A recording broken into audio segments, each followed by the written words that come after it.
Dr. Maya Washington runs through pouring rain toward Riverside Memorial's emergency entrance. Security officer Rodney Kellerman blocks her way, demanding ID despite her medical credentials. He places his hand on his weapon when she tries to pass. Her phone rings. The Secretary of Homeland Security needs her expertise on terrorist attack casualties. Kellerman laughs dismissively, calls her a liar. Maya's eyes narrow as she makes a decision that will change multiple lives forever. Will a single moment of discrimination spark a chain reaction that exposes decades of injustice? Before we begin this shocking true story, let us know where you're watching from, and if you believe in fighting for justice, hit that like and subscribe, because tomorrow's special episode reveals what happens when systemic racism meets federal authority. Dr. Maya Washington was no ordinary physician. At 45, she had climbed to the pinnacle of her profession as one of the nation's most respected trauma surgeons. But her expertise extended far beyond the operating room. For the past 7 years, she had served as a special consultant to the Department of Homeland Security, helping develop protocols for mass casualty incidents and advising on medical responses to terrorist attacks. Her dual credentials made her invaluable during national emergencies. That morning had begun like any other day of excellence in her extraordinary career. At the National Medical Conference in downtown Riverside, she had accepted the Physician of the Year award for her groundbreaking research on emergency trauma response. Colleagues had applauded as she graciously accepted the crystal trophy, her measured words inspiring a standing ovation from the gathered medical luminaries. Medicine isn't just about saving lives, she had told the audience. It's about ensuring that every person, regardless of who they are, receives the same chance at survival. The irony of those words would become painfully apparent hours later. The celebration lunch had barely begun when her secure phone buzzed with the distinctive tone reserved for Homeland Security emergencies. Secretary Johnson himself was on the line, his voice tense. "Dr. Washington, we have a situation developing in Riverside. Possible biochemical attack at the transportation hub. Casualties. Incoming to Riverside Memorial. We need your expertise on the ground immediately." She had rushed out without finishing her meal, driving through increasingly heavy rain as emergency sirens wailed across the city. The hospital was only 10 minutes from the conference center, but those 10 minutes stretched into an eternity as she mentally prepared for what awaited. Mass casualty incidents required split-second decisions that determined who lived and who died. What she hadn't prepared for was Rodney Kellerman, the newly appointed security officer, with a troubling history that the hospital administration had either overlooked or ignored. In his previous position at Westside Medical Center, 3 formal complaints had been filed against him for disproportionately stopping and questioning black staff members and visitors. All 3 complaints had mysteriously disappeared from his employment record when he transferred to Riverside Memorial.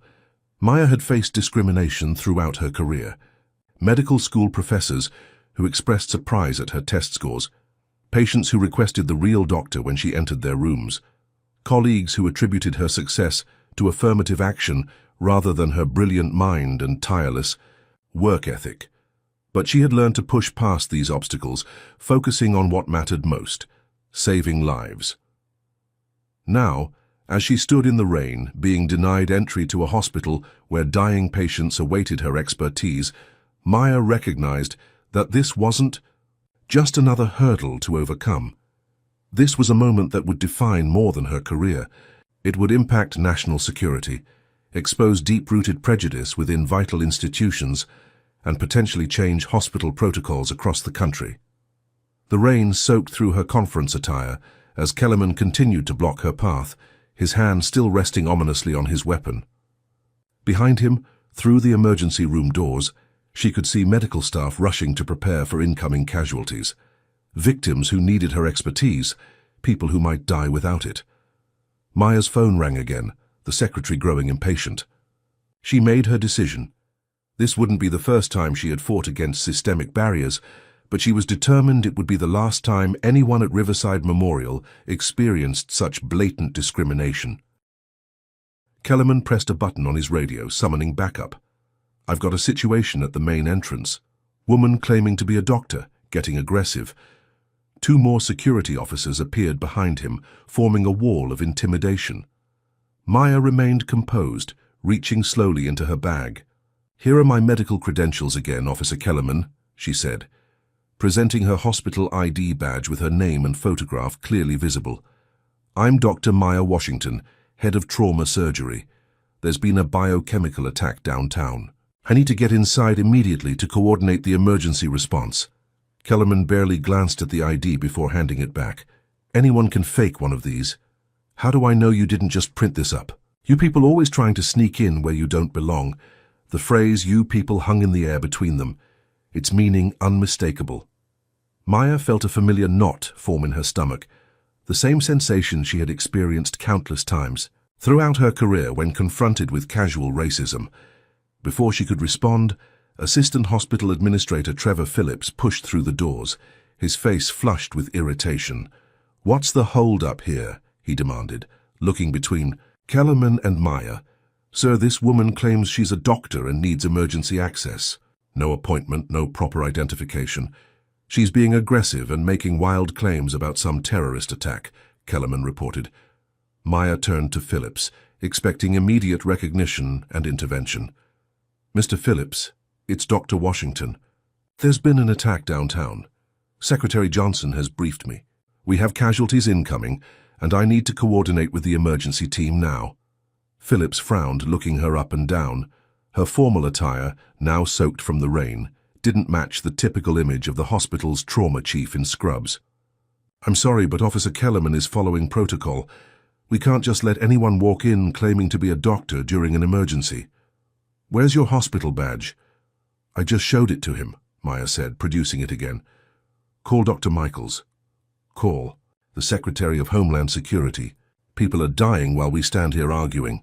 From the corner of her eye, Maya noticed several black hospital staff members watching the scene unfold through the glass doors. Their expressions showed no surprise, only resigned recognition of a familiar scenario. One nurse shook her head slightly as if to say, "Not again." Phillips examined her ID with the same skepticism as Kellerman. "This could be doctored. In an emergency situation, we need to be extra vigilant about security. I'm going to need additional verification." "People are dying," Maya repeated, her voice rising. "I need to speak to Dr. Michaels or the highest authority." "Present in this hospital right now." Kellerman stepped forward, physically blocking her from moving toward the door.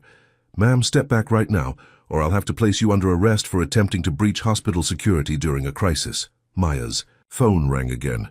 The secretary's name flashed on the screen. She answered immediately, putting it on speaker. "Dr. Washington, where are you?" "The first victims are arriving now." Secretary Johnson's authoritative voice filled the air. "I'm being denied entry to the hospital by security, sir," she replied clearly. Before the secretary could respond, Kellerman reached out and grabbed Maya's phone from her hand, ending the call. "No phones during a security situation," he stated, pocketing her device. "Now step back or face arrest. Have you ever been denied access somewhere despite having proper identification? Comment number 1 if you've experienced discrimination from someone in authority, or number 2 if you've witnessed it happening to someone else. This injustice happens every day across America, and we need your stories. Like and subscribe to join our community fighting for accountability in all institutions." What will Maya do now that her crucial connection to Homeland Security has been cut off? Stay tuned. The hospital's main doors burst open as Dr. Victor Michaels, Chief of Medicine at Riverside Memorial, strode toward the confrontation. His expression shifted from urgency to confusion as he took in the scene. "Maya, what on earth is happening here?" he asked, looking between her, Kellerman, and Phillips. Relief flooded through Maya. "Victor, thank God, there's been an attack downtown. I've been trying to get inside for 15 minutes, while Officer Kellerman and Mr. Phillips question." "My credentials," Dr. Michaels' face darkened. "This is Dr. Maya Washington, our head of trauma surgery and a federal consultant." "What is the meaning of this?" Kellerman maintained his stance. "Sir, she had no proper identification and was trying to force her way in during an emergency situation." "I showed him my hospital ID," Maya countered, her voice steady despite her rising blood pressure. Dr. Michaels turned to Kellerman with barely contained fury. Officer Kellerman, stand down immediately. Dr. Washington is not only authorized to enter this hospital at any time, day or night, she's essential personnel during this crisis. Turning to Phillips, he continued, and you should have recognized her immediately. She's been featured in our last 3 hospital newsletters. Phillips had the decency to look embarrassed. The ID could have been faked, and in an emergency. Return Dr. Washington's phone immediately, Dr. Michaels ordered Kellerman, cutting Phillips off. And both of you report to my office tomorrow morning. Kellerman reluctantly handed the phone back, his expression hardening into undisguised resentment. He stepped aside, allowing Maya to finally enter the hospital, but his eyes followed her with a look that made her skin crawl. Once inside, Maya switched instantly into emergency mode, her personal humiliation pushed aside as professional training took over. The first ambulances were already arriving, their sirens cutting through the steady drum of rain on the hospital roof. "Give me a situation report," she demanded, as a nurse handed her a set of scrubs to change into. 20 confirmed exposed to an unknown substance at the transportation center, the charge nurse reported. 5 critical, 15 stable but symptomatic. First responders reporting respiratory distress, skin irritation and disorientation. Maya nodded, quickly changing behind a privacy screen while issuing orders. Prepare isolation protocols in the East Wing. Full protective gear for all staff. I need toxicology running samples as they come in. Get respiratory therapy on standby for all incoming. As she emerged in her scrubs, she caught Kellerman watching her from his position by the door, his expression unreadable. She pushed the thought of him from her mind, focusing entirely on the emergency at hand. For the next hour, Maya worked with machine-like efficiency, examining patients, ordering treatments, and coordinating with Homeland Security via her reclaimed phone. The substance appeared to be a new variant of tear gas mixed with an unknown chemical irritant, deliberately released in the enclosed space of the transit center. As she intubated a critically ill victim, camera crews from local news stations arrived to cover the attack.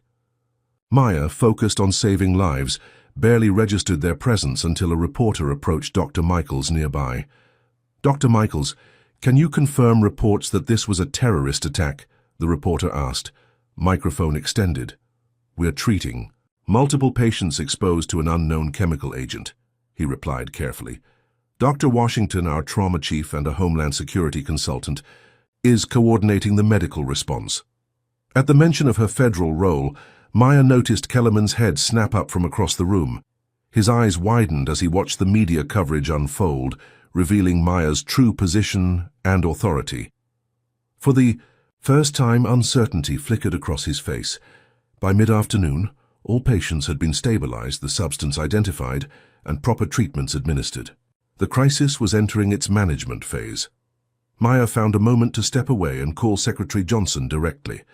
"The situation is under control, sir," she reported. 20 victims treated, no fatalities.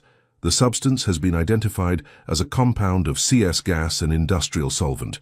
Not sophisticated enough to be international terrorism, but definitely deliberate. "Excellent work as always, Dr. Washington," the secretary replied. "I've got FBI en route to coordinate the investigation. Sorry about the access issue earlier. Sounds like someone needs a serious refresher on federal emergency protocols." Maya allowed herself a small smile, already scheduled for tomorrow morning. As she ended the call, she felt the day's tension beginning to ease. The emergency had been handled, the patients were stable, and the security incident would be addressed. Justice, in its way, had been served. What she didn't see was Kellerman slipping away to the security office, picking up his personal phone and making a call to an old friend at the Riverside Police Department. "Jimmy? It's Rod. I need a favor. There's a situation at the hospital you should know about." Maya was finishing notes on the last critical patient when the double doors of the trauma center burst open. 4 uniformed police officers entered, moving with purpose toward her. The lead officer, a stocky man with sergeant's stripes, approached, with his hand resting on his holster. "Dr. Maya Washington?" he asked, though his tone suggested he already knew the answer. She looked up from her tablet, momentarily confused. "Yes, that's me. Can I help you with something related to the attack? "You need to come with us, ma'am," the sergeant stated flatly. Dr. Michaels stepped forward. "What is this about, Sergeant?" "Dr. Washington is in the middle of treating victims from a major incident. We have a report of assault on a security officer, impersonating a physician and attempting to breach a secure facility during an emergency," the sergeant replied. "We need to take her in for questioning." Maya stared in disbelief. "That's ridiculous. I'm the head of trauma surgery here." From behind the officers, Kellerman appeared, a satisfied expression on his face. "That's her, Sergeant Collins." She tried to force her way past security, claimed to be some big-shot doctor and federal agent. When I wouldn't let her in, she attacked me and tried to push past. "I've got the whole thing on security footage." "That's a lie," Maya said, her voice steady despite her racing heart. "Check with administration. Check with Homeland Security. I'm exactly who I say I am." Sergeant Collins seemed unmoved. "We'll sort all that out at the station. Please put down any hospital equipment and come with us." Dr. Michaels intervened again. "This is absurd. I can vouch personally for Dr. Washington. She's been employed here for 8 years and is critical to our emergency response." "Sorry, Doctor, but we have a sworn complaint and alleged video evidence. Hospital ID can be faked. We need to follow procedure," Collins replied. Then, turning to Maya, "Are you going to come voluntarily or do we need to make this more difficult?" The trauma center had gone completely silent. Nurses, doctors, and patients all watched in stunned disbelief as one of the hospital's most respected physicians faced arrest. Maya noticed that none of the officers were taking notes or asking questions that might verify her identity. They had already decided who she was, or rather, who she wasn't. Her mind raced through options. Resistance would only escalate the situation. A phone call to Secretary Johnson could resolve everything, but would the officers even allow it? And how would this affect the patient still needing her care? "Let me call Homeland Security," she said, reaching slowly for her phone. "Phone stays here," Sergeant Collins stated. "You can make calls from the station after processing." Before she could protest further, 2 officers moved to either side of her. One took her tablet, placing it on the counter, while the other produced handcuffs. "Turn around, please, hands behind your back," the officer instructed. Disbelief turned to humiliation as Maya was handcuffed in front of her colleagues and patients. Dr. Michaels continued to protest, but his authority ended where police jurisdiction began. "This is a mistake," she said, maintaining her dignity despite the circumstances. "There are patients here who need my expertise." "Someone else will have to cover for you," Collins replied dismissively. "Let's go." As they escorted her through the emergency department, Maya caught sight of her Homeland Security liaison trying to enter the hospital, documents in hand. Their eyes met briefly, before Maya was pushed into the waiting police car. "Mama, federal credentials are coming right now," she called out to Collins, nodding toward the approaching liaison. "If you're really who you say you are, it'll all get sorted out," Collins replied, closing the car door firmly. Through the window, Maya watched helplessly as Kellerman intercepted the liaison, pointing him toward a different entrance. The car pulled away, taking her from the hospital where critical patients relied on her specialized knowledge that no other doctor in the facility fully possessed. In the back of the police car, handcuffed and isolated, Dr. Maya Washington realized that this was no longer just about one security guard's prejudice. The speed and coordination of the response, the unwillingness to verify her identity, Kellerman's perfect timing, this felt orchestrated, a counterattack far more sophisticated than a simple security guard could manage alone. And as the hospital disappeared from view, she understood with chilling clarity that the lives hanging in the balance now included her own. What would you do if you were wrongfully arrested while people's lives depended on you? Comment number 1. If you believe racism in emergency services should face harsher penalties, or number 2, if you think Maya should file a multi-million-dollar lawsuit. If you want to see justice served in this shocking true story, make sure to like and subscribe right now.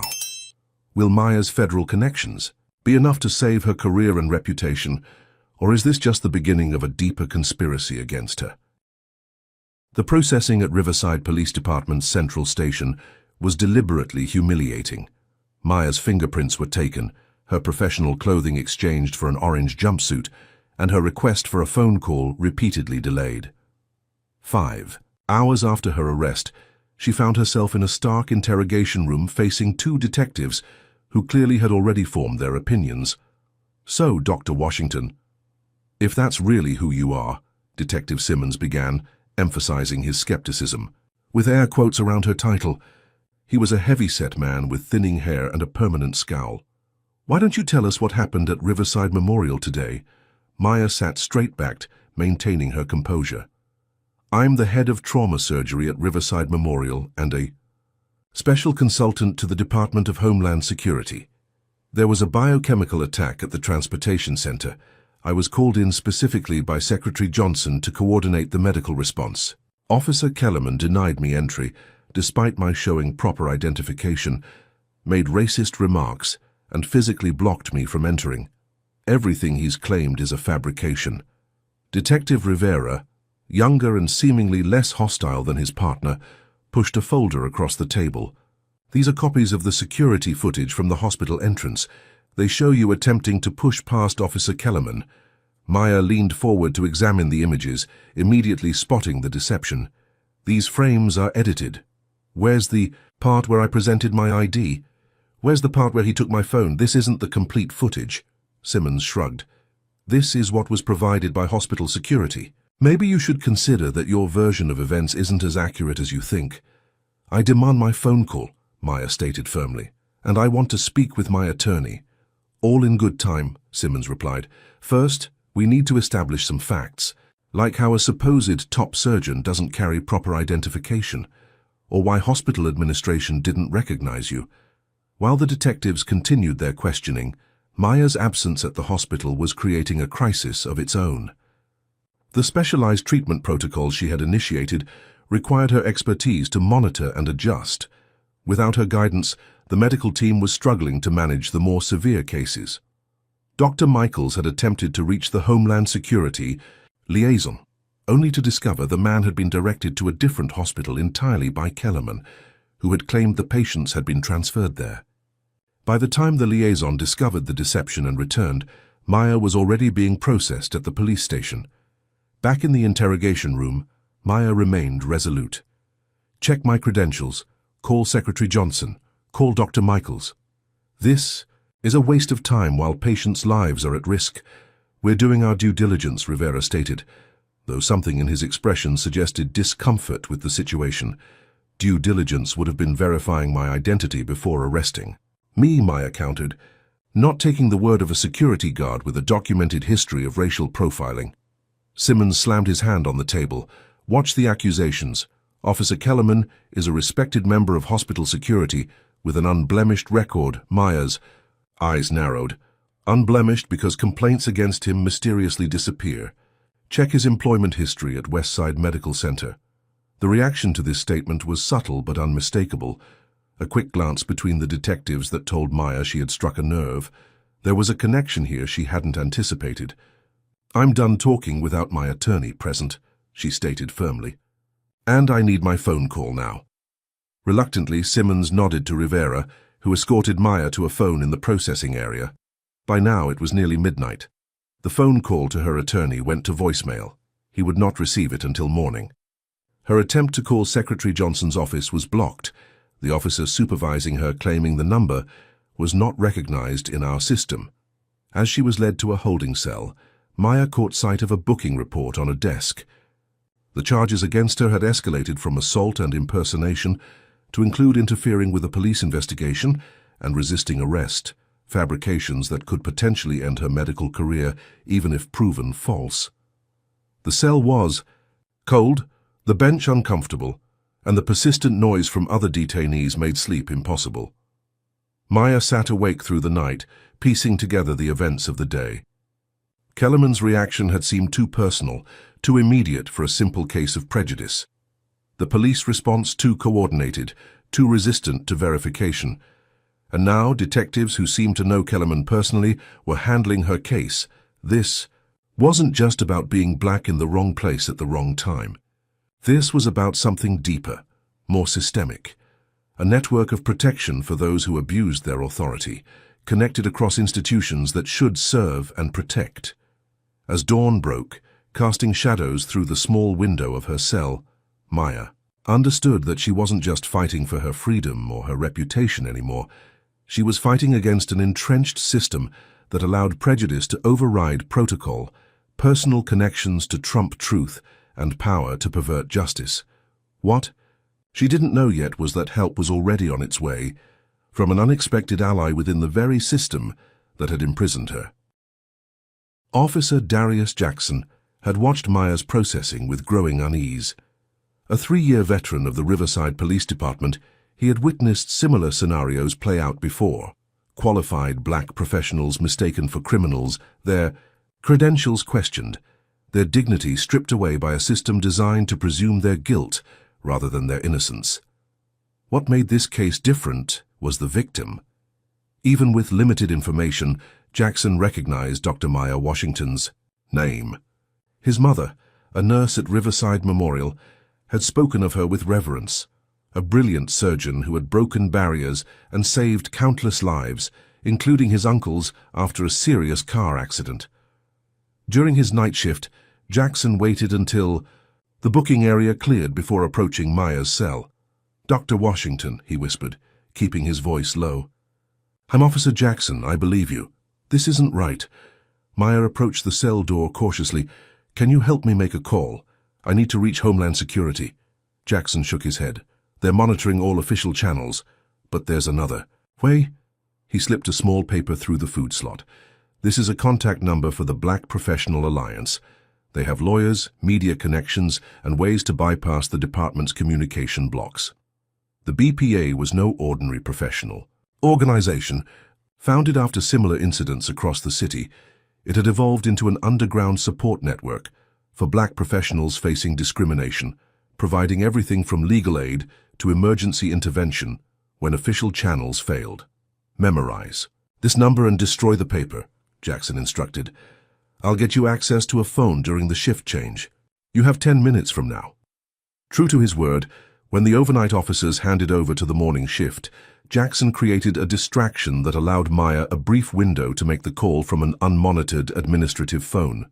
The response was immediate. Within an hour, a BPA lawyer arrived at the station, demanding to see Maya. By noon, 3 more black attorneys had joined the first, along with a court reporter and an independent investigator. The station buzzed with activity, as Maya's case suddenly received scrutiny that the arresting officers had never anticipated. "Dr. Washington, I'm attorney Elise Harris." The lead lawyer introduced herself in the consultation room. The BPA activated. "Our emergency response team when we received your call. We're already in contact with your hospital and federal liaisons." For the first time since her arrest, Maya felt the vice grip of anxiety loosen slightly. "Thank you. There's something larger happening here. Officer Kellerman, the detectives, this feels coordinated." Harris nodded grimly. "You're not the first. We've documented 17 similar cases across Riverside's medical institutions in the past 2 years. Black doctors and nurses denied access, questioned, even arrested on fabricated charges. But they targeted the wrong person this time." While Maya consulted with her legal team, the BPA's investigative unit was uncovering disturbing connections. Hospital staff members, coordinated by a sympathetic administrator, had begun collecting evidence of Kellerman's pattern of discrimination. Security logs showed he had stopped black staff and visitors at triple the rate of his colleagues, demanding additional identification even from those wearing hospital badges. More damning was the discovery of Kellerman's online activities. A junior IT specialist found his username on several closed forums where law enforcement and security professionals shared racist messages and coordinated harassment of minority colleagues. Several Riverside police officers, including Detective Simmons, were active members of the same groups. At the hospital, Dr. Michaels had finally reached Secretary Johnson directly, explaining Maya's situation in detail. The secretary's response was immediate and forceful, dispatching federal agents to Riverside with explicit orders to secure Dr. Washington's release and investigate the circumstances of her arrest. Back in the consultation room, Attorney Harris, shared the developing strategy. We're approaching this on multiple fronts: federal intervention, media pressure, and civil rights violation charges. But there's something you should know about Kellerman. She slid a folder across the table containing printed screenshots from the online forums. Maya's stomach turned as she read the vile messages, the casual dehumanization of people who looked like her, the specific targeting of black medical professionals who Kellerman and others viewed as unqualified beneficiaries of affirmative action. "This isn't just about you," Harris explained. "This is systematic. They call it credential verification. Deliberately targeting black professionals, especially women, questioning their qualifications, creating scenarios where their authority can be undermined or their credentials questioned." Maya thought of the black hospital staff she had seen watching her confrontation with Kellerman, their resigned expressions now making perfect sense. How many had faced similar treatment? How many careers had been damaged or destroyed? "There's more," Harris continued. Kellerman previously worked private security for Medicorp Pharmaceuticals before joining hospital security. The company has 5 discrimination lawsuits pending from former black employees. The connection might be coincidental, but nothing about this feels coincidental, Maya replied, her resolve strengthening. "How soon can we get this evidence to the federal investigators?" Before Harris could answer, Officer Jackson appeared at the door. "They're coming," he warned quickly. "Homeland Security agents just arrived at the station. Simmons is trying to delay them, but they have federal authority." Through the small window in the consultation room door, Maya could see the commotion unfolding. In the station, men and women in dark suits presenting credentials, uniformed officers scrambling to respond, and at the center of it all, Kellerman himself, apparently called in to defend his accusations. The underground network had done its job creating the opening Maya needed. Now justice was arriving through official channels, and the system that had conspired against her was about to face a reckoning of its own. Have you ever witnessed professionals being doubted solely because of their race? Comment number 1. If you believe organizations like the fictional BPA are necessary when official systems fail. Or number 2, if you've personally relied on community support in the face of discrimination. Like and subscribe to support more stories exposing the reality of these everyday injustices. Will federal intervention be enough to clear Maya's name, or is Kellerman's network powerful enough to maintain their grip on Riverside's institutions? The Homeland Security agents moved with precision and authority through the police station. Leading them was Deputy Director Marcus Chen, personally sent by Secretary Johnson to secure Dr. Washington's release. "I'm looking for Dr. Maya Washington," Chen announced at the front desk, his federal credentials immediately silencing the room. "Secretary Johnson requires her immediate presence at the Emergency Response Coordination Center." Detective Simmons attempted to intervene. "Sir, this woman is in custody on serious charges. We have procedures that need to be followed." Chen fixed the detective with a withering stare. "Perhaps you misunderstood. This isn't a request. Dr. Washington is a federal consultant handling a national security matter. Your procedures are superseded by federal emergency protocols." Maya watched from the consultation room as the station's commanding officer emerged. From his office, quickly assessed the situation and made the political calculation that opposing federal agents would damage his career. "Release Dr. Washington immediately," he ordered, shooting a warning look at Simmons. Within 20 minutes, Maya was free, her belongings returned, and her arrest record flagged for expedited review. Attorney Harris and her team followed the process closely, ensuring that nothing was overlooked or manipulated. "This isn't over," Harris told Maya quietly as they prepared to leave. "We're filing civil rights violation charges against Kellerman, Simmons, and the department. The BPA will ensure this case doesn't disappear." Maya nodded gratefully, but her mind was already back at the hospital. "I need to check on my patients first. Some of them were critical when I was taken." Chen escorted Maya directly back to Riverside. Memorial in a federal SUV, the police escort that had once imprisoned her now clearing their path through traffic. The hospital staff had been notified of her return, and Dr. Michaels waited at the entrance. "Maya, thank God," he said, the relief evident in his voice. "We've been struggling without you. 2 patients have developed complications that our team couldn't manage." She moved immediately into professional mode, requesting updates as they walked toward the isolation ward. 3 patients had developed severe pulmonary edema, requiring specialized treatment, a complication Maya had anticipated and prepared for before her arrest. Start them on the modified ECMO protocol I developed for chemical exposures, she instructed the waiting team. Increase the filter exchange rate to every 4 hours instead of 6. For the next several hours, Maya worked tirelessly to stabilize the critical patients, her recent ordeal pushed aside by professional focus. News crews gathered outside the hospital, alerted by both the terrorist attack and the emerging story of a respected black doctor's wrongful arrest.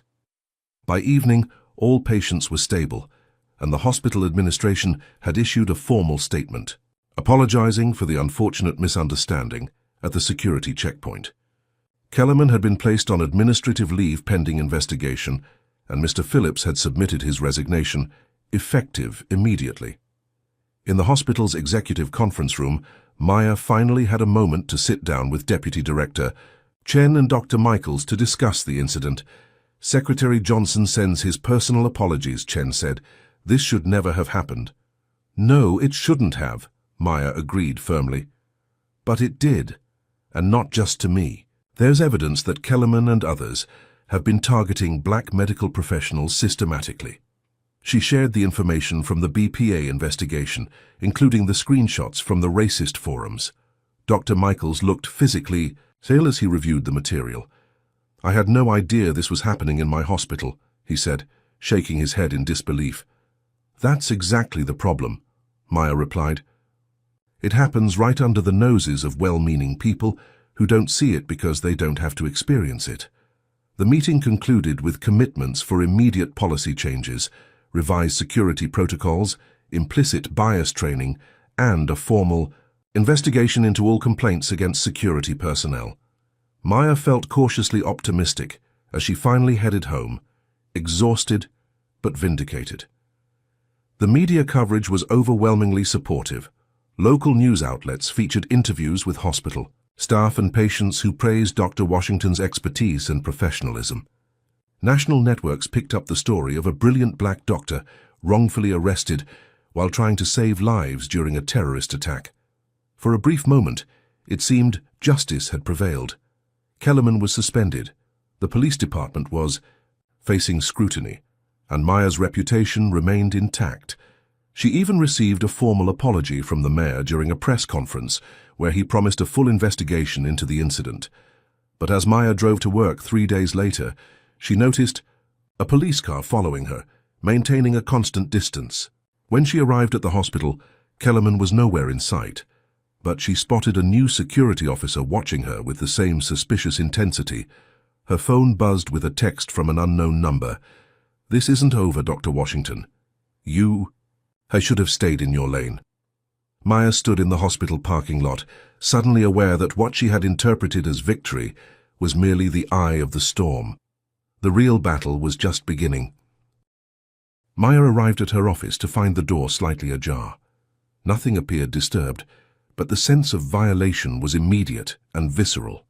Someone had been there who shouldn't have been. A quick check confirmed her suspicion. The files she had been compiling on the biochemical attack had been accessed, specific pages removed. "Dr. Washington?" Her assistant's voice startled her. "There's someone from the hospital board waiting to see you, a Mr. Lawrence Whitfield." Maya had never met Whitfield, though she knew him by reputation, a major donor and recent appointee to the hospital board. His pharmaceutical company, Medicorp, was one of Riverside Memorial's biggest financial supporters. Whitfield waited in her office's small conference area, an imposing figure in an expensive suit.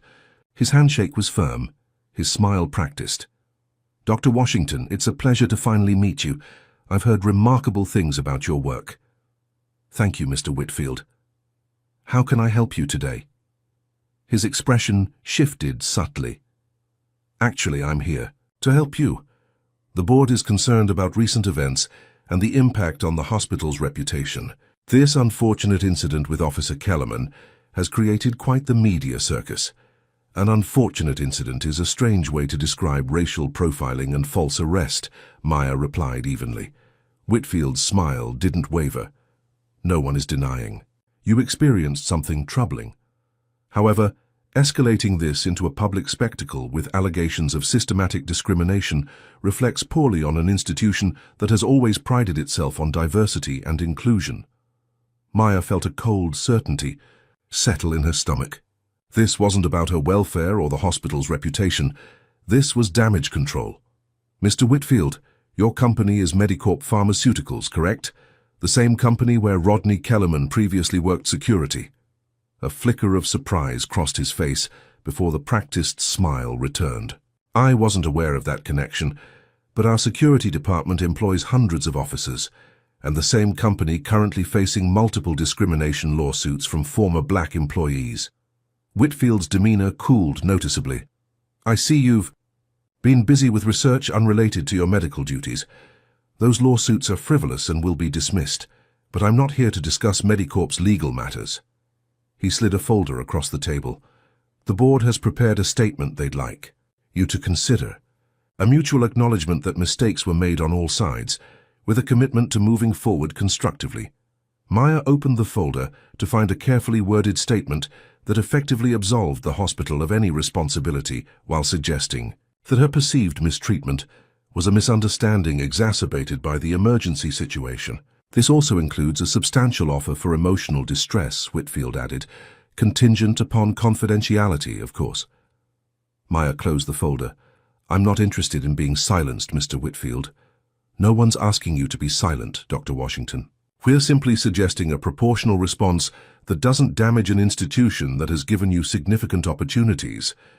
The implied threat wasn't subtle.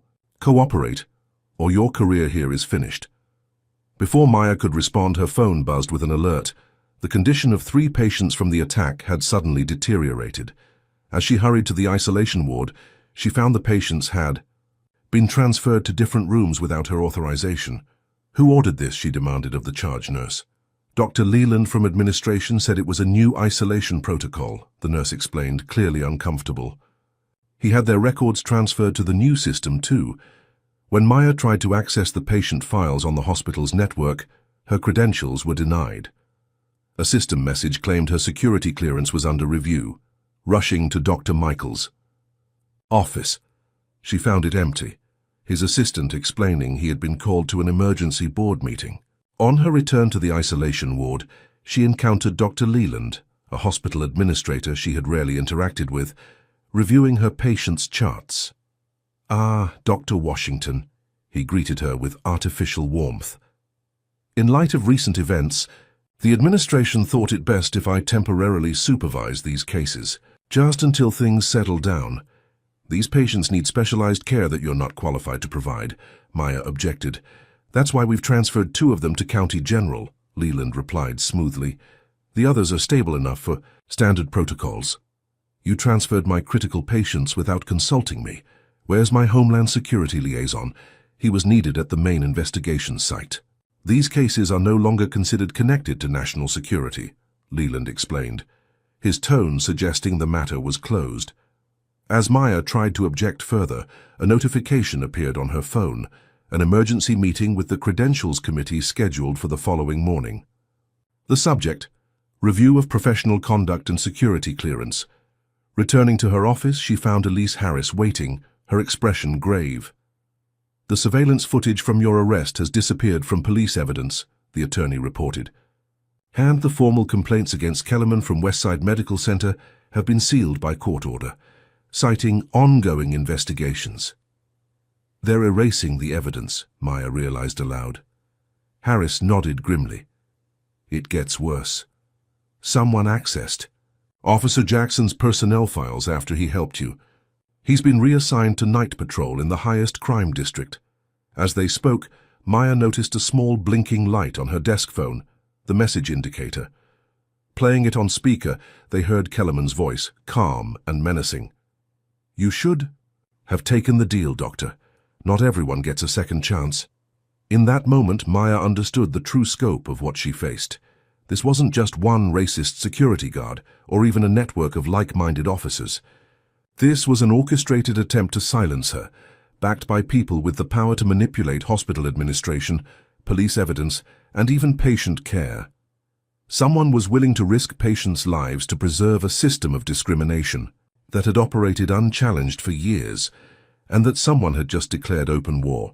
Have you ever discovered a problem was much bigger than you initially thought? Comment number 1 if you've ever uncovered corruption in your workplace. Or number 2, if you've witnessed powerful people trying to cover up wrongdoing. This kind of systemic discrimination happens every day in America's institutions, hidden behind closed doors and confidentiality agreements. Like and subscribe to join our community, fighting for transparency and accountability. How far will this conspiracy go to silence Maya? Can she protect her patients while fighting a system designed to discredit her? What powerful forces are really behind Kellerman's actions? The Credentials Committee meeting was a carefully orchestrated ambush. 7 administrators sat in judgment, only one of whom Maya had worked with directly. Dr. Michaels was conspicuously absent, reportedly called away to an urgent conference, out of state. Dr. Washington, the committee chair, began, "Serious concerns have been raised about your professional conduct during the recent emergency." For the next hour, Maya watched in disbelief as her actions were systematically misrepresented. Her unauthorized access to the hospital was portrayed as reckless. Her confrontation with Kellerman was described as aggressive and unprofessional. Even her federal authorization was questioned, with suggestions that she had exaggerated her role with Homeland Security. Additionally, the chair continued, "Patients under your care developed serious complications, requiring transfer to other facilities. Those complications developed after I was wrongfully removed from their care," Maya countered, "and the transfers occurred without proper medical justification." Her objections were noted with polite dismissal. The committee had clearly reached their conclusions before she entered the room. "Given these concerns, we're recommending a 30-day suspension of your hospital privileges, pending further review," the chair announced. "During this time, you'll have no access to hospital systems or patients." "This is retaliation," Maya stated, firmly. "I was the victim of racial discrimination by your security staff, and now you're punishing me for it." The committee members avoided eye contact, uncomfortable but unwilling to break ranks. Only Dr. Sandra Wilson, the lone black administrator present, spoke up. "I want my objection to this action noted in the record," she said. "Dr. Washington is being treated unfairly, and I believe there are serious ethical and legal issues with this proceeding." Outside the meeting room, Maya found several of her colleagues waiting. Their expressions showed a mix of concern, confusion, and in some cases doubt. "Maya, what's happening?" Dr. Richardson, her longtime surgical partner, asked. "There are rumors everywhere." "I'm being suspended for experiencing racism," she replied, loud enough for everyone to hear. Apparently, that's against hospital policy. As the day progressed, Maya discovered how thoroughly her professional standing had been undermined. Colleagues who had worked alongside her for years now viewed her with uncertainty, influenced by carefully crafted rumors questioning her stability and competence. "I heard she threatened Kellerman with a scalpel," one nurse whispered to another, as Maya passed. "Apparently Homeland Security is investigating her federal credentials," a resident told his group, falling silent when he noticed Maya. By afternoon, the division was clear. Most white colleagues maintained a polite distance, unwilling to publicly support her, but not openly hostile. Black and other minority staff expressed solidarity, but did so cautiously, aware they could face similar treatment. At home that evening, Maya felt the full weight of the past week. Her professional reputation, built through decades of excellence, was being systematically dismantled.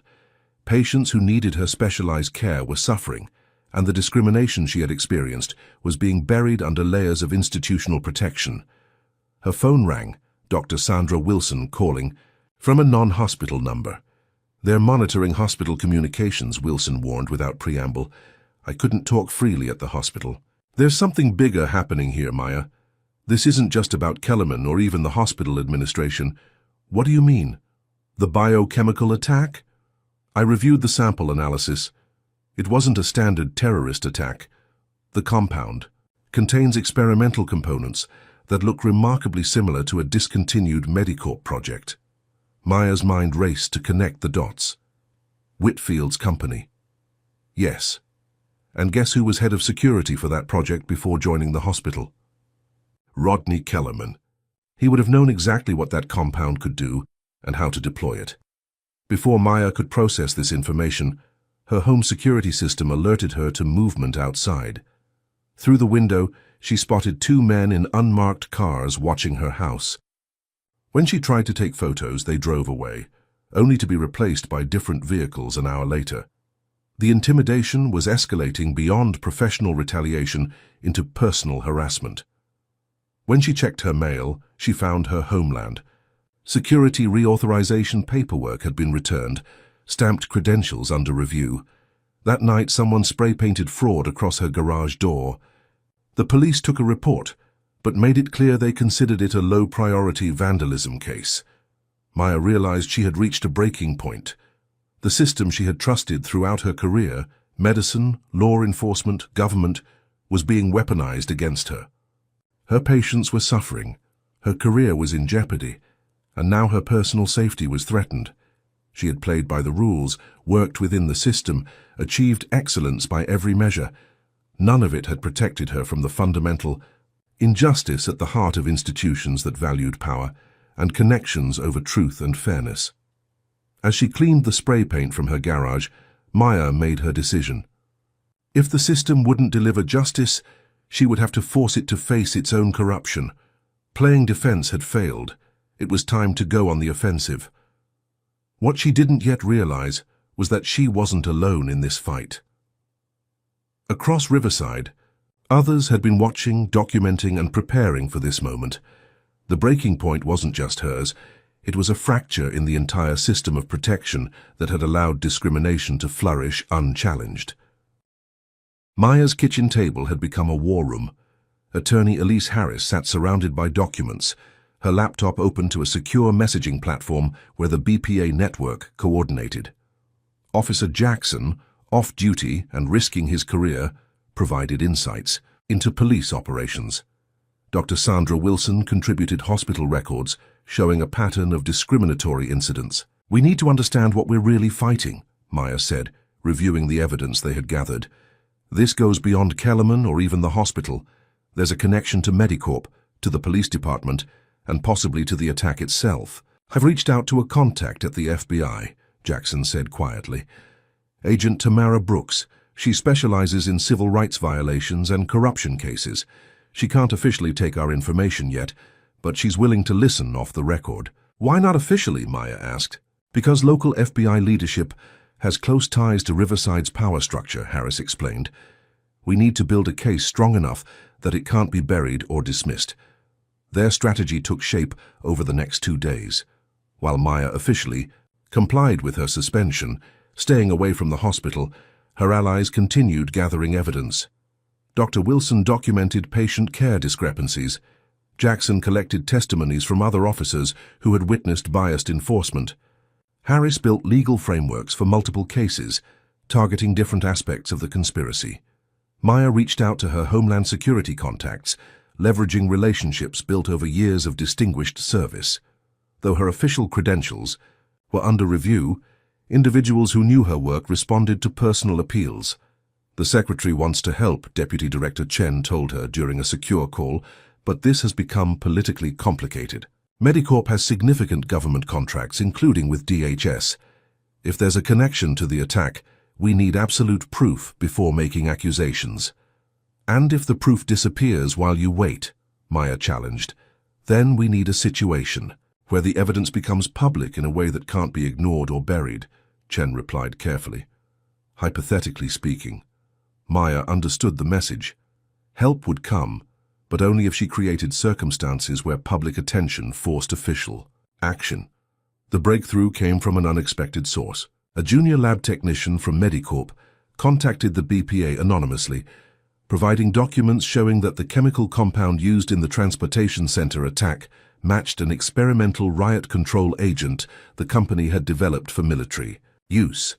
The project had been officially terminated after troubling test results, but samples had gone missing under Kellerman's security supervision. "This connects everything," Maya realized. "Kellerman knew I would recognize the compound's effects. From my Homeland Security briefings, he wasn't just randomly profiling me, he specifically needed to keep me away from those patients. With this critical piece of information, the full picture emerged. The terrorist attack had likely been a controlled test of the discontinued compound, using the transportation center as an unwitting testing ground. Maya's expertise made her dangerous. She could identify the compound and trace it back to Medicorp. "We need to get you back into that hospital," Harris said. "Those patients are the evidence, and we need to make it so public that they can't stop you," Jackson added. The plan they developed was audacious and risky. Maya would return to the hospital during a scheduled press conference about the attack victims' recovery. Media would be present, along with public officials eager to associate themselves with the positive story. Agent Brooks agreed to attend unofficially, positioning FBI personnel nearby under the guise of a training exercise. Officer Jackson arranged for sympathetic officers to be on duty. Dr. Wilson ensured that key hospital staff were prepared. Most crucially, Maya contacted Secretary Johnson directly, explaining the full situation. After a long silence, he responded with 3 words. "I'll be there." The night before their plan would be executed, Maya sat alone in her living room reviewing everything one final time. The evidence was compelling but not yet conclusive. The risks were enormous. To her career, her reputation, potentially even her freedom, if the forces aligned against her were as powerful as they appeared, but the faces of her patients, suffering without her care, drove away any hesitation. The careers of countless black professionals destroyed by the same discriminatory system strengthened her resolve, and the deep institutional corruption that allowed prejudice to overrule justice demanded confrontation. Maya Washington had never sought to be an activist or a whistleblower. She had dedicated her life to healing, to excellence in her field. But sometimes, she reflected, healing required cutting out the disease at its source. Sometimes excellence meant refusing to participate in a corrupt system, even at great personal cost. Tomorrow would change everything, not just for her, but for Riverside Memorial, for Medicorp, for the structures of power that had protected discrimination for generations. As she finally prepared for sleep, Maya felt a strange calm. Whatever happened, the truth would finally be exposed to the light. What she couldn't know was that Whitfield and his allies had been watching her movements, monitoring her contacts, and developing countermeasures of their own. The final confrontation would be more dangerous than even Maya had anticipated. The day of the press conference dawned with unusual clarity after a week of rain. Maya dressed with deliberate care, her most professional attire, her hospital ID prominently displayed despite its suspended status. This would be a day when appearances mattered as much as substance. Media trucks already surrounded Riverside Memorial when she arrived. The scheduled press conference had attracted larger attendance than usual, thanks to subtle tips from the BPA to key journalists suggesting that developments in the attack investigation would be revealed. As Maya approached the main entrance, she spotted the first obstacle, an enhanced security presence including Kellerman himself, now reinstated despite the ongoing investigation. He stood alert at the main doors, flanked by 2 additional officers who weren't regular hospital security. "Dr. Washington," Kellerman called out as she approached, his voice carrying to nearby reporters who immediately turned their cameras toward the confrontation. "You're currently suspended from hospital duties. I can't allow you to enter." Maya had anticipated this moment, planned for it meticulously. "Officer Kellerman," she replied clearly, ensuring her voice would carry to the assembled media. "I'm here at the request of Homeland Security to examine patients exposed to the biochemical agent. These patients require specialized care that only I can provide." "I don't see any Homeland Security personnel with you," Kellerman countered, his hand moving to rest on his weapon in a deliberately intimidating gesture. The gathered journalists sensed the tension, cameras focusing on the confrontation. Local news reporters recognized Maya from earlier coverage of her arrest, and the story of racial discrimination instantly reignited in their minds. "Is this another case of racial profiling?" "Dr. Washington," one reporter called out. Before Maya could respond, a black SUV with government plates pulled up to the entrance. Deputy Director Chen emerged, followed by 2 Homeland Security agents in tactical gear. Dr. Washington is operating under federal authority, Chen announced, presenting credentials to Kellerman. These patients are part of an ongoing national security investigation. Kellerman hesitated, visibly calculating his options. Behind him, through the glass doors, Maya could see hospital administrators hurrying toward the entrance, alarm evident on their faces. "I have direct orders not to allow Dr. Washington access," Kellerman insisted, standing his ground. "And I have direct orders from the Secretary of Homeland Security that supersede whatever instructions you've received," Chen countered, his tone leaving no room for argument. The standoff intensified as Mr. Whitfield pushed through the doors, his practiced smile nowhere in evidence. "What's happening here?" "This press conference is for authorized hospital personnel only." Maya stepped forward, addressing the growing crowd of journalists directly. "I'm Dr. Maya Washington, head of trauma surgery at this hospital, and a federal consultant who was wrongfully arrested while trying to treat victims of last week's biochemical attack. I believe that attack was not terrorism, but a deliberate test of an experimental compound developed by Medicorp Pharmaceuticals, where Mr. Whitfield serves as CEO and where Officer Kellerman previously worked security." The bombshell allegation sent shockwaves through the assembled crowd. Cameras swung between Maya, Whitfield, and Kellerman, capturing their expressions for millions of viewers. "That's a libelous accusation," Whitfield sputtered, his composure cracking. "Security remove." "This woman immediately!" Kellerman moved toward Maya but froze as a new voice cut through the chaos. "Stand down, Officer Kellerman." Secretary Johnson himself strode through the crowd, flanked by his security detail. "Dr. Washington is here at my direct request." The appearance of the Secretary of Homeland Security transformed the confrontation instantly. Hospital administrators who had been moving to support Whitfield suddenly backed away. Journalists called frantically for additional cameras and crews. "Secretary Johnson," Whitfield recovered quickly, extending his hand. "This is an unexpected honor. I'm sure we can discuss Dr. Washington's concerning allegations in private." "This isn't a social call, Mr. Whitfield," the secretary interrupted, ignoring the offered handshake. "Based on information provided by Dr. Washington and corroborated by our investigation, I've authorized a federal inquiry into the origins of the biochemical agent used in last week's attack. Agents are currently executing search warrants at Medicorp facilities." As if on cue, Agent Brooks approached from the media area, now openly displaying her FBI credentials. "Lawrence Whitfield, we have questions regarding missing experimental compounds from Medicorp Project Clearview." Maya watched as Whitfield's face drained of color. Behind him, Kellerman was slowly backing away, looking for an escape route. Additionally, Maya announced, her voice carrying clearly to the assembled cameras, "I have evidence that hospital administrators conspired to cover up racial discrimination by suspending me when I reported it, endangered patients by removing them from appropriate care, and potentially facilitated the testing of an unauthorized chemical agent on civilians." The cameras captured everything. Whitfield stuttering, denials.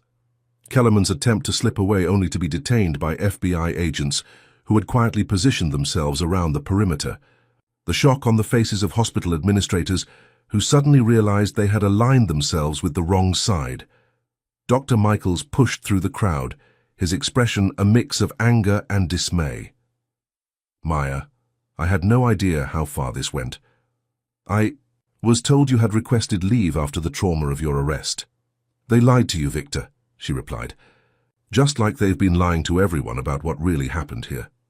As federal agents took control of the scene, securing the entrance and beginning formal interviews, Maya finally entered the hospital she had been barred from. Accompanied by Secretary Johnson and Deputy Director Chen, she moved directly to the isolation ward where her patients had been kept. What they found confirmed her worst fears. Patient records altered, treatment protocols changed, test results deliberately misinterpreted. The evidence of a cover-up was undeniable, preserved despite attempts to destroy it by Dr. Wilson and other staff who had quietly resisted the corruption. The final confrontation had not been won through force or legal maneuvering alone. It had been won by bringing truth into the light so brightly that no amount of power or privilege could continue to hide it. 3 months after the confrontation at Riverside Memorial, Maya stood before a congressional hearing on institutional discrimination in healthcare. The room was packed with media, lawmakers, and members of the public, drawn by a case that had captured national attention. Dr. Washington, the committee chair, began, "Your experience has exposed troubling patterns of discrimination and corruption. Could you summarize the outcomes of this case for the committee?" Maya nodded, adjusting the microphone. The investigation revealed an interconnected network of discrimination that operated across multiple institutions. At Riverside Memorial, 14 black medical professionals had faced similar barriers to performing their duties. In the police department, minority officers were systematically assigned to less desirable positions when they reported misconduct. She continued, detailing the findings that had shocked the nation. Medicorp had indeed been testing an unauthorized chemical agent, using Kellerman's security connections to create a controlled terrorist attack that would allow them to evaluate its effectiveness without regulatory oversight. When Maya's expertise threatened to expose them, they had activated a network of allies throughout the hospital and local law enforcement to discredit her. The consequences had been severe and far-reaching. Kellerman and 17 other individuals now faced federal charges ranging from civil rights violations to conspiracy and endangerment. Whitfield and 3 Medicorp executives had been indicted for their roles in the unauthorized testing. The hospital board had been disbanded and reconstituted under federal supervision. Most importantly, Maya emphasized, all patients from the attack have now received proper treatment and are recovering. The experimental compound has been fully identified and appropriate countermeasures developed. What Maya didn't mention was the personal cost she had endured, the weeks of stress, the damage to relationships with colleagues who had doubted her, the nightmares that still woke her regularly. Some prices didn't need to be shared publicly. As the hearing concluded, Maya was approached by a group of young black medical students who had traveled from across the country to witness her testimony. "You've changed everything, Dr. Washington," one student told her, eyes shining with emotion. "Hospitals everywhere are reviewing their security protocols, their complaint procedures. People are finally believing us when we report discrimination." The impact had indeed been profound. Riverside Memorial had implemented sweeping reforms, creating new oversight committees with diverse representation and transparent reporting structures. The mayor had established an independent review board for police conduct. Most significantly, Secretary Johnson had formed a special task force to identify and address discrimination within institutions receiving federal funding. Maya had been appointed to lead this task force, a position that allowed her to continue her medical work while driving institutional change. She had insisted on one condition, that Officer Jackson and Dr. Wilson be included as founding members, their courage recognized and rewarded. The hospital itself had transformed under new leadership. Dr. Michaels, initially devastated by his failure to recognize the corruption under his authority, had recommitted himself to creating a truly equitable environment. With Maya's guidance, the hospital had become a model for others, hosting training programs on recognizing and confronting institutional bias. As Maya gathered her materials at the conclusion of the hearing, Secretary Johnson approached her privately. "The President sends his personal thanks," he said quietly. "This case has opened eyes throughout the government. No one expected it to reveal corruption at this scale." Maya nodded, thinking of the countless unnamed individuals who had experienced similar discrimination without the platform or connections to fight back. "This was never just about me," she replied. "It was about breaking a system that protects prejudice at every level." 3 days later, Maya returned to work at Riverside Memorial, walking through the same entrance where Kellerman had once blocked her path. The security team now included officers of diverse backgrounds, trained in bias recognition and de-escalation. The officer who greeted her, a young black woman, smiled with genuine respect. "Good morning, Dr. Washington. It's an honor to have you back." In her office, Maya found a small gift box from the Black Professional Alliance. Inside was a simple silver pendant inscribed with words that brought tears to her eyes. "One person's courage can transform a system." As she prepared for her first surgery of the day, Maya reflected on the journey that had brought her here. She had never sought to become a symbol or lead a movement. She had simply refused to accept injustice, refused to be diminished by prejudice, refused to allow corruption to endanger her patients. Sometimes she realized that was enough. One person standing firmly for truth could create cracks in even the most entrenched systems of power. Those cracks allowed light to enter, exposing what had been hidden and illuminating the path to justice. Dr. Maya Washington clipped on her hospital ID, straightened her white coat, and stepped into the hallway to begin another day of healing. Not just individual patients, but the very institutions meant to serve them. Dr. Maya Washington's story teaches us that institutional racism often operates as an interconnected system rather than isolated incidents. When one person courageously stands against discrimination, they may uncover deeper corruption that crosses multiple organizations. Maya's experience shows that credentials, achievements, and excellence provide no immunity from racial bias. Sometimes they even make someone a target when they threaten established power structures. The case demonstrates how discrimination is frequently protected by networks of influence that silence victims through professional retaliation, character assassination, and intimidation.